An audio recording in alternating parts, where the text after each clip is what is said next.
এই যে যারা বলে যে বিয়ে করেছি মা বাপের মায়ের খেদমত করবার জন্য, মা বাপের খেদমত করার জন্য বিয়ে করেছি, কোন কোন পুরুষ এরকম বলে, রাজশাহীতে বলে এরকম।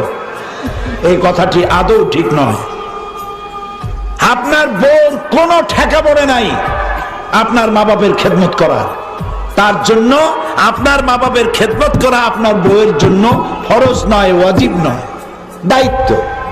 তিনি করবেন, এটা তার দায়িত্ব, কিন্তু আল্লাহ তাকে বাধ্য করে নাই।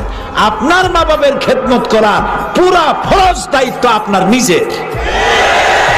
বরং স্ত্রীকে দিয়ে আপনি খেদমত করতে বাধ্য করতে পারবেন না। আপনি তাকে অনুরোধ করবেন, সে খেদমত করবে, এটা দায়িত্ব, করেও থাকে আমাদের দেশে, কিন্তু আপনি ওই কথা বলবেন না।